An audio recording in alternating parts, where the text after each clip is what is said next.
Good morning, Party Chat Sports. Welcome back to the channel. It's one of your hosts, Caleb Gill. Another Sunday afternoon slate of NFL games is in the book, so you know what that means. It is now time for your Week 5 Monday Morning Drive.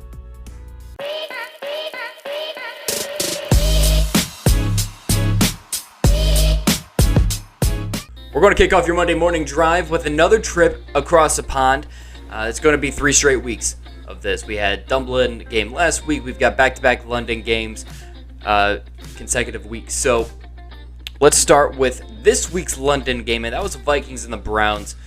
And I expected a lot of defense, and we kind of saw that in this one. Now, and you never really know what to expect when teams are traveling overseas. The Vikings have been, international for a couple weeks now.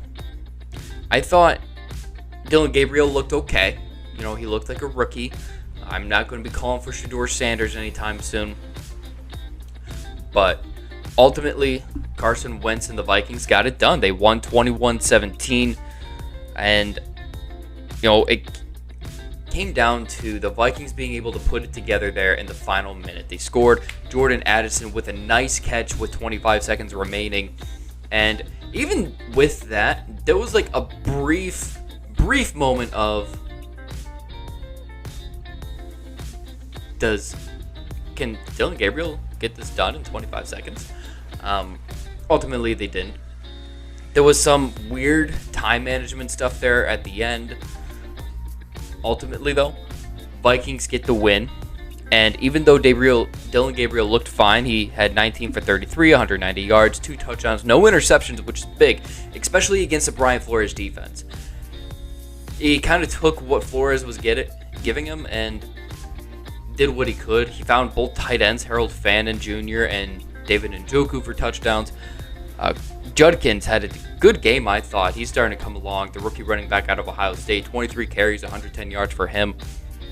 So he's averaging 4.8 yards a carry in this London game. But again, that final drive from Carson Wentz that was put together with Jordan Addison scoring, it was really nice, and it was a key to winning. What was the running backs were, Jordan Mason hit pay dirt with a touchdown. He had 52 yards. And Cam Akers had a weird touch. Like, he threw for a touchdown to Josh Oliver. It was crazy. Blew my mind. Good game. Good win for the Vikings overall as they are getting ready to come back stateside. Not a good game was the Cowboys and the Jets. The Jets actually will be traveling to London next week, so I feel bad for the poor people over there that have to watch the Jets play football. Because the Jets didn't even show up today. It's back-to-back weeks, at least back-to-back weeks, with them not showing up. Like the final score in this Jets game, like it did last week, like it did the week before, like almost every Jets loss this year except for week 1, the score is deceiving. Even still, 37-22, so that score says that's a double. Like, you won by 15 points. You won by 2 scores, and yet it didn't even feel like that. The Cowboys had it from the get-go. They were able to do whatever they wanted with random-ass people, guys that we'll probably never hear from again. And hats off to Brian Schottenheimer. Put together a good game plan. Missing 4 out of 5 starting offensive linemen the Cowboys were. And still, Javonte Williams had 135 yards on the ground. Dak had 4 total touchdowns, 2 of those going to Jake Ferguson. And I told you in the parlay of the week that Jake Ferguson was going to have a good game because the Jets don't know how to cover tight end. So I hope you listened to me and at least included that leg in your parlays this week. I mean, not a great game. Obviously, Pickens with a touchdown on Sauce, and then Sauce was bitching after the game. Go figure. Brees did have a decent day. He had a good day. But he had a back-breaking fumble. And the Jets are just not a team that can come back from mistakes, especially when they don't force mistakes from the other team. They are the first team in NFL history to start 0-5 and not force a single turnover through 5 games. So something there, it's getting ugly. Dark hours are looming in Gotham City right now. Like, it is It's scary. It's scary. But hats off to the Cowboys bouncing back from that tie. This offense looks legit at times. When they're clicking, Dak looks like MVP candidate. Probably should have won the MVP 2 years ago, Dak. Maybe better. And the Jets just don't. The Jets do not look like an NFL team at the moment. They look like the worst team in the league. They're uncompetitive. They're not showing up. They're not tackling. There's really nothing positive you can say about the Jets except for they're able to win, the garbage time stats and do things like that. But 37-22 is a win. That's the final for the Cowboys or the Jets. And this one, again, you could tell was over quick. Broncos, Eagles. Drew had a really good day. Not only did the Cowboys win 37-22 over the Jets, but the Eagles were handed their first loss of the season. The Broncos taking down the champs with a 21-17 victory in Philly, by the way. And, I mean, they rallied they had a 14-point deficit. They rallied there in the fourth quarter. Excuse me. And, I mean, the offense for the Broncos just really... Through three quarters, they were lethargic. They weren't really there. And then that fourth quarter clicked.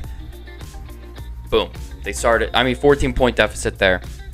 Outscored the Eagles 18-0 in the fourth quarter, and that's the difference. This game was the Eagles not being able to score in the fourth. And the Eagles have looked fraudulent, for a good portion of the season. We've mentioned that a couple times. I think this was the first taste of how fraudulent they actually are. Devontae Smith and A.J. Brown got some catches, but I don't think they were as involved as they should be. There was a nice catch from Devontae Smith. Did I say Adams? I meant Smith. That was called back because of a holding, I believe, on Saquon. The Eagles are just kind of a mess right now.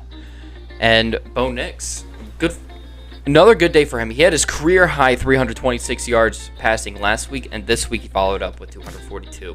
Again, against the reigning Super Bowl champs. So those first couple weeks for Bo, even just some quarters here, quarters there, he's struggling.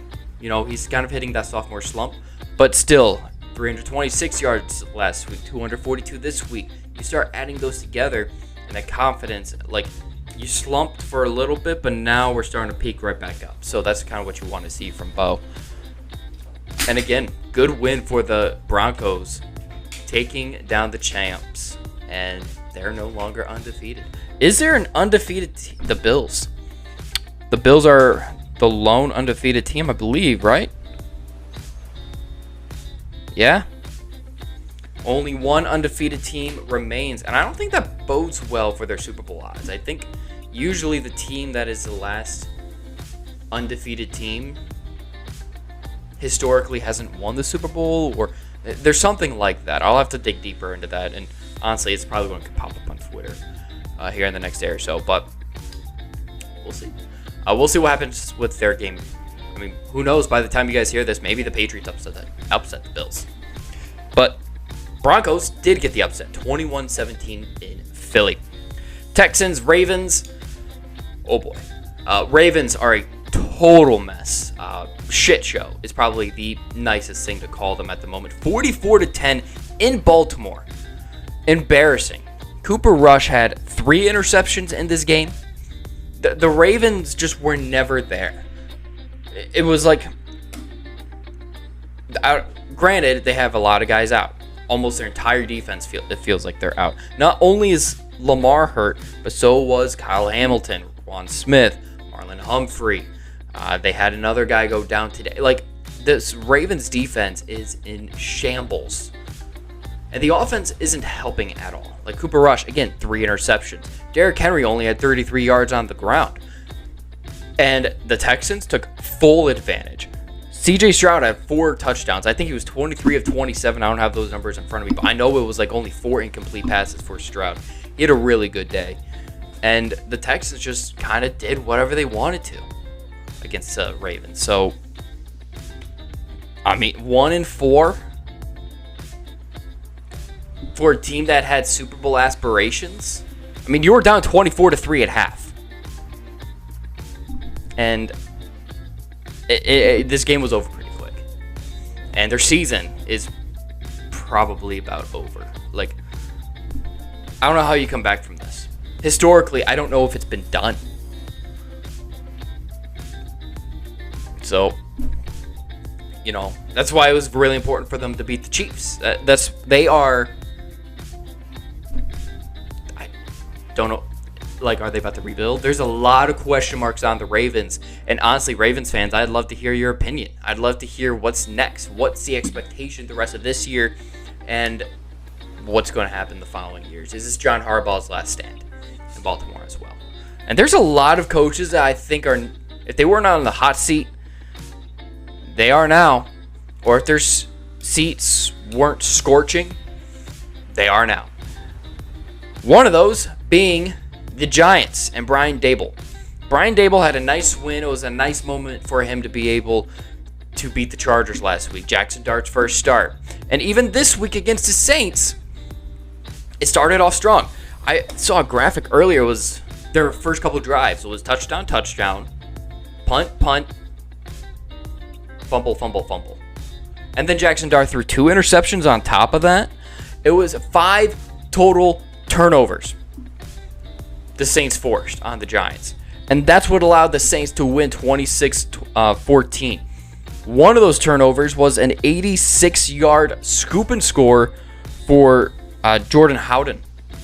And then, Rashid Shaheed had an 87-yard touchdown. The Saints, early on, it felt like, oh, the Giants are just going to walk away with this one. The Saints are just kind of there.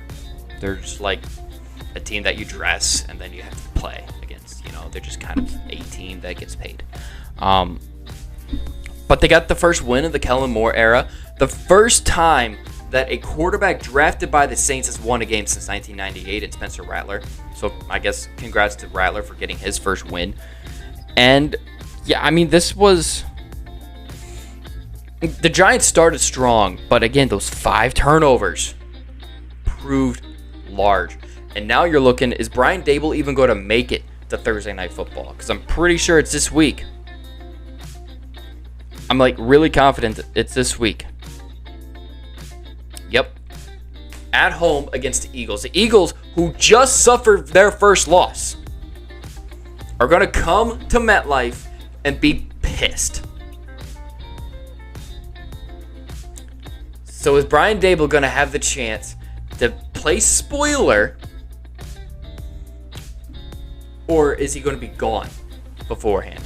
And if he's not gone, if he's on the sidelines coaching Thursday, I think Brian Daboll will have his bags packed and out of New York Friday morning, maybe Friday afternoon.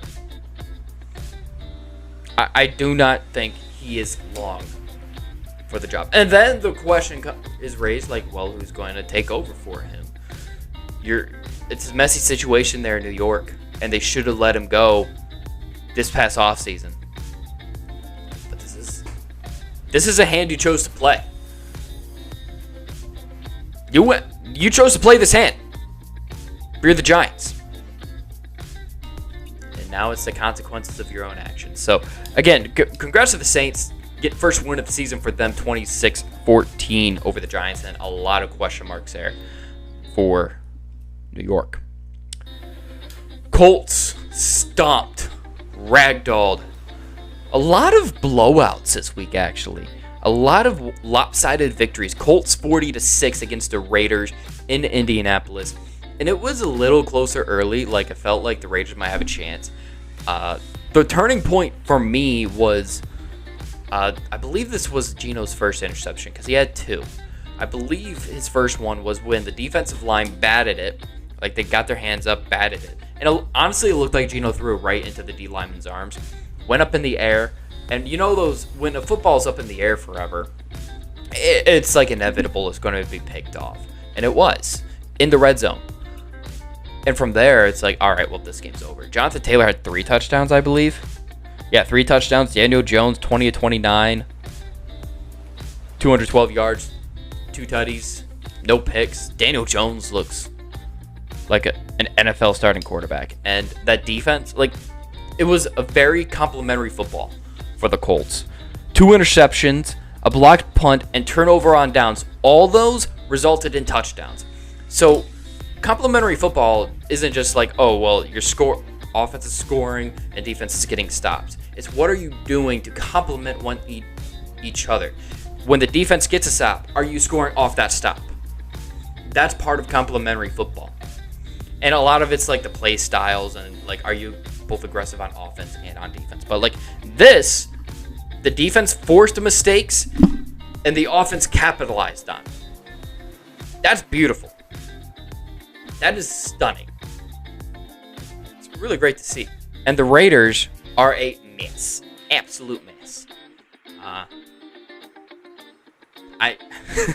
Why did Pete Carroll come back for this? Like, why did he come to Vegas for this?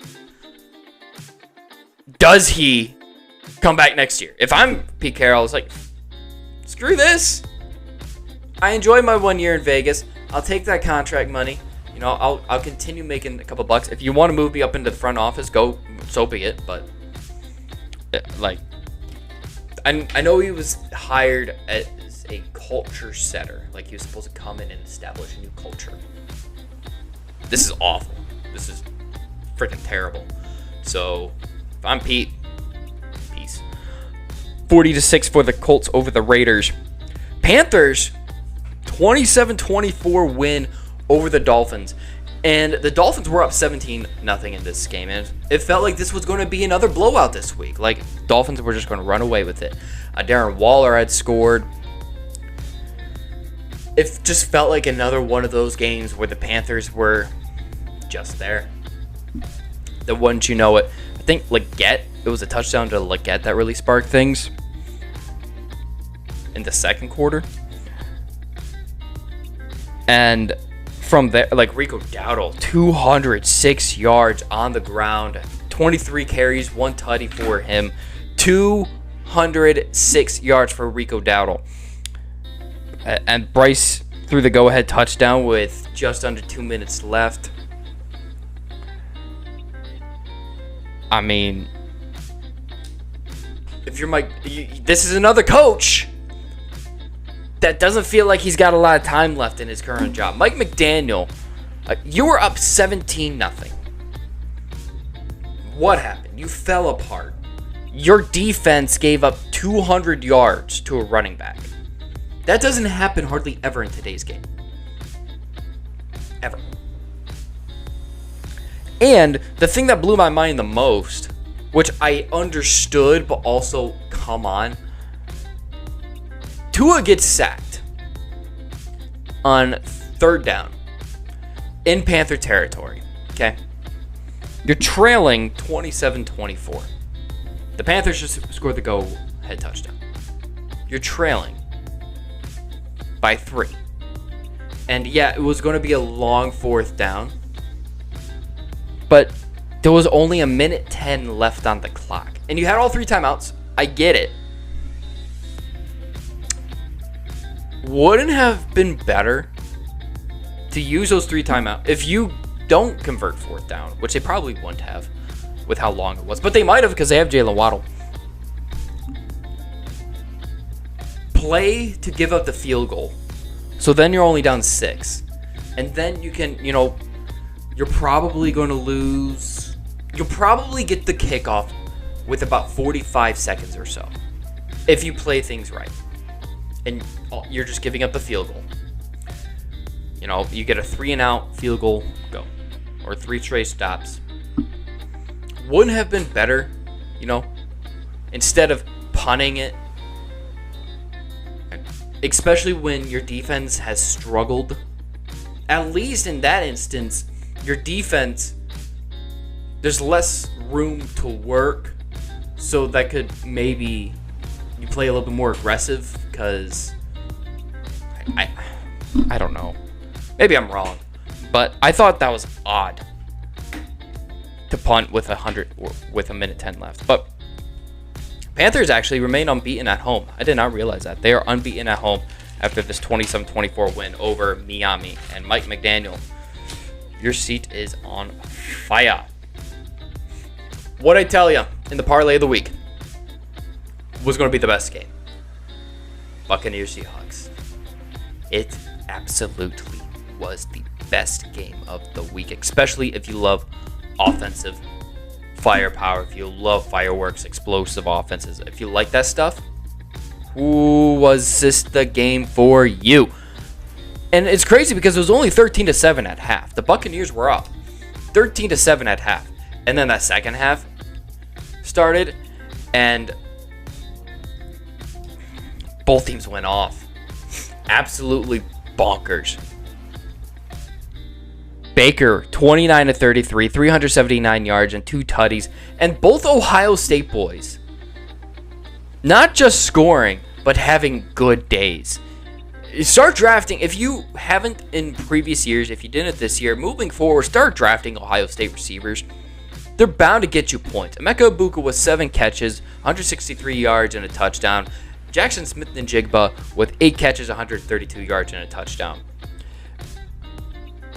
Sam Darnold finished the day with 28-34, 341 yards, 4 tutties, and a killer interception. Killer. And the game was tied at 35-35. Back and forth, back and forth, back and forth. And Sam throws an interception. Granted, he was hit. It ricocheted off the helmet of one of his teammates. But like Dylan said in our chat, it probably still would have been picked regardless. And it put the Buccaneers right in field goal range. That was... The second he threw that interception, the game was over. It was a tie ball game, but the game was over. I love watching Baker and Sam. The top two quarterbacks in their class from 2018 duel it out.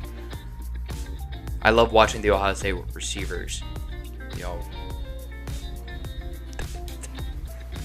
There's a chance we see this matchup again. There's a good chance. It's better than zero chance. I would like to see this matchup in the playoffs. I think it could happen. There's a good chance that the Seahawks, if they're not the division winners, if they're in as a wild card team, the Buccaneers are probably winning their division. We might see them again play each other. And I'm here for it. I'm absolutely here for it. Because it was, again, a lot of back and forth. Kenneth Gainwell had a good day on the ground as well. So,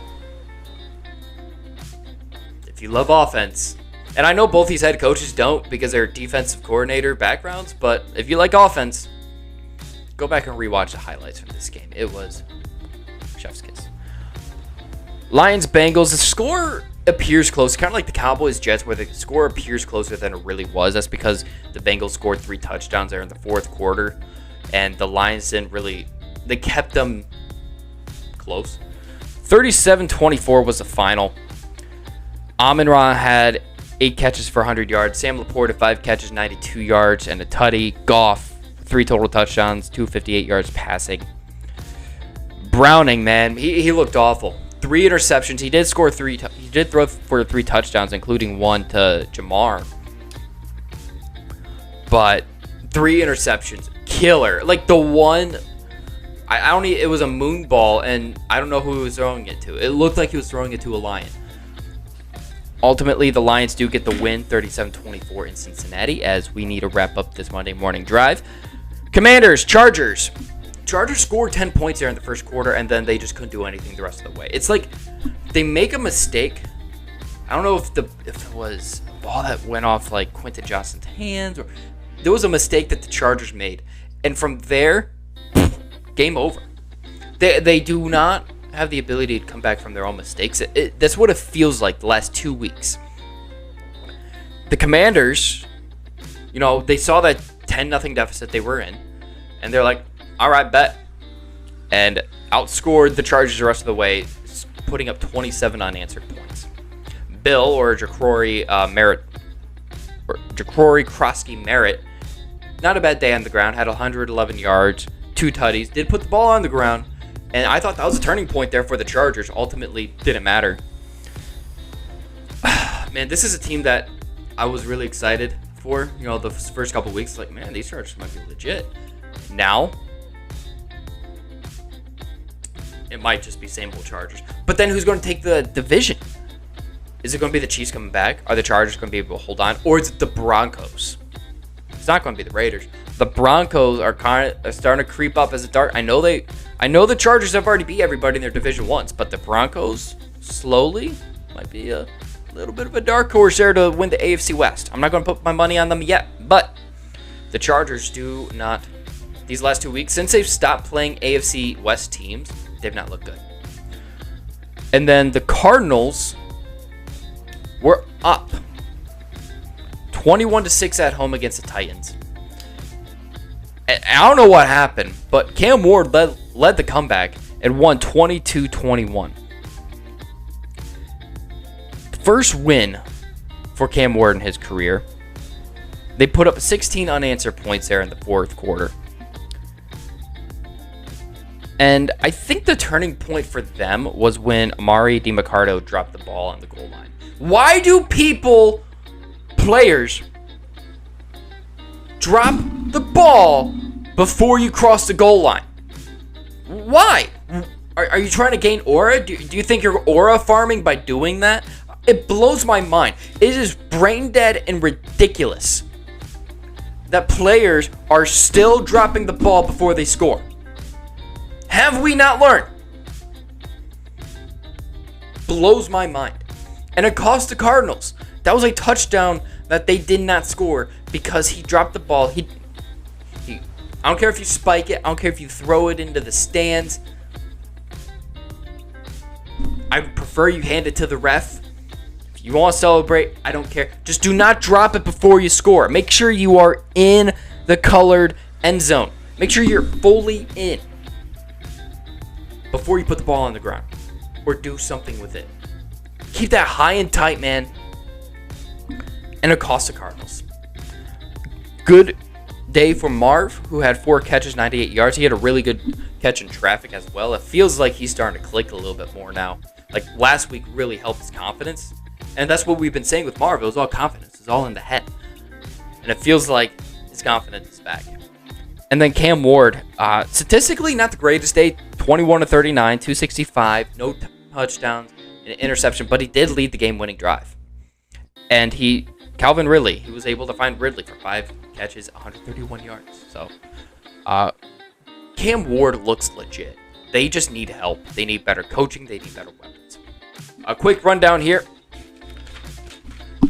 for your games on this edition of the Monday Morning Drive. Vikings 21-17 over the Browns in London.